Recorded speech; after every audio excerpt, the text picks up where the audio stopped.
नमस्कार. मी श्रीरंजन आवटे.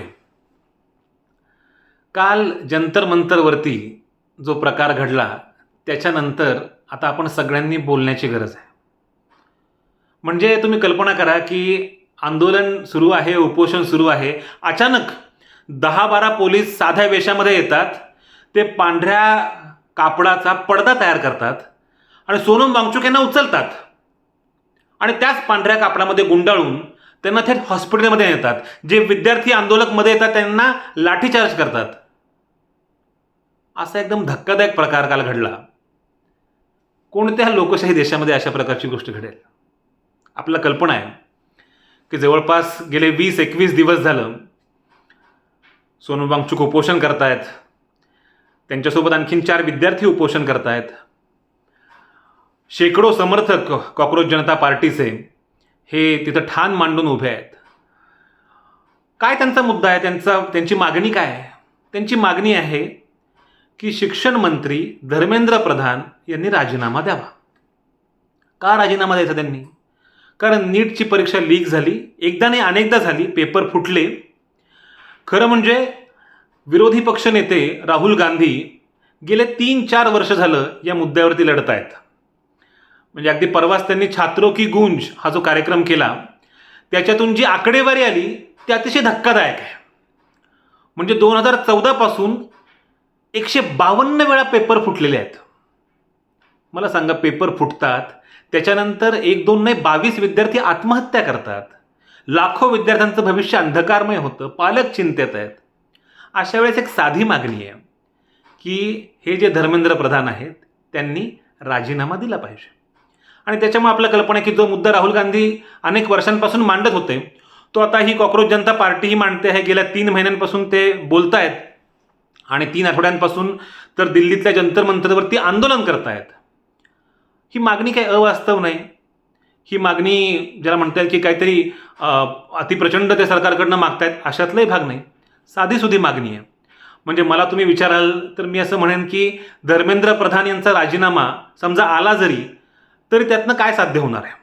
म्हणजे एक मंत्री जाईल, पण ही जी व्यवस्था आहे ती व्यवस्था एवढी भयंकर आहे, त्यामुळे त्याच्यामध्ये आमूलाग्र बदलाची आवश्यकता आहे. एक मंत्री गेला आणि दुसरा मंत्री आला म्हणून फार मोठा फरक पडेल अशातला भाग नाही.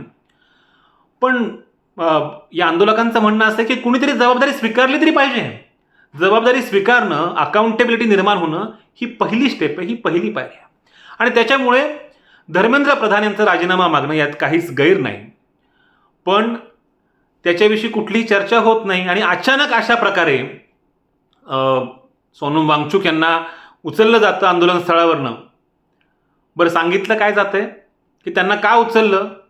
तर उच्च न्यायालयाच्या आदेशानुसार उचललं.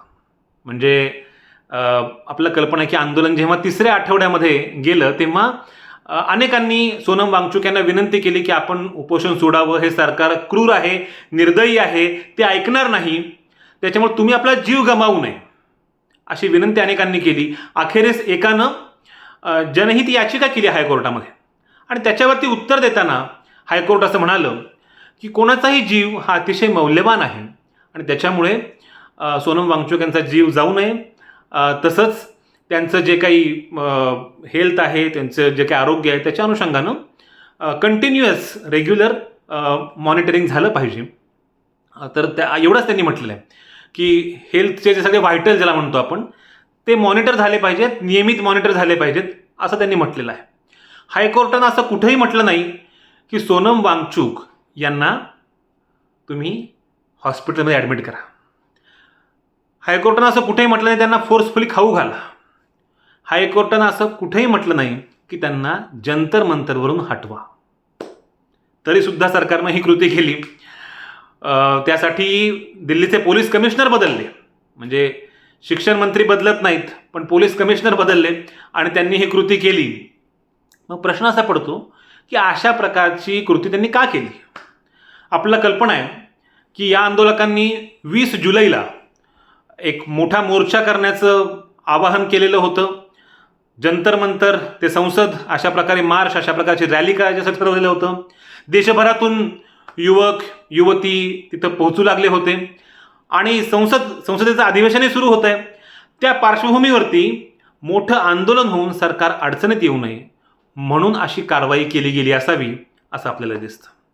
आणि आपल्याला कल्पना आहे की अशा प्रकारची भीती, अशा प्रकारची ज्याला म्हणता येईल की इन्सिक्युरिटी, असुरक्षितता ही सत्ताधाऱ्यांना, प्रामुख्याने मोदी आणि शहांना अनेकदा वाटलेली आहे. मुद्दा असा की सरकारनं अशा प्रकारची दडपशाही काही पहिल्यांदा केलेली नाही आहे. म्हणजे तुम्हाला आठवत असेल की 3 कृषी कायदे जेव्हा आले तेव्हा वर्षभर शेतकरी आंदोलन करत होते, ऊन वारा थंडी पाऊस कशाचीही तमा न बाळगता. अहो 600हून अधिक शेतकरी त्याच्यामध्ये मरण पावले, तरी सुद्धा हे सरकार बदलं नाही. एका मंत्र्याच्या पोरानं जीभ घातली शेतकऱ्यांच्या अंगावरती, शेतकऱ्यांना चिरडलं अक्षरशः, शेतकरी जागीच ठार झाले. त्या मंत्र्यानेही राजीनामा दिला नाही. अखेरीस वर्षभरानंतर हे 3ही कायदे रद्द करावे लागले, पण आंदोलनस्थळी येऊन सरकारनं कधीही चर्चा केली नाही. अहो जामिया मिलिया विद्यापीठामध्ये मुलं अभ्यास करत होती, लायब्ररीमध्ये होती, पोलीस घुसले आणि पोलिसांनी लाठीचार्ज केला. मुलींच्या हॉस्टेलमध्ये घुसून त्यांचा विनयभंग केला. हे लोकशाही सरकारमध्ये घडतं?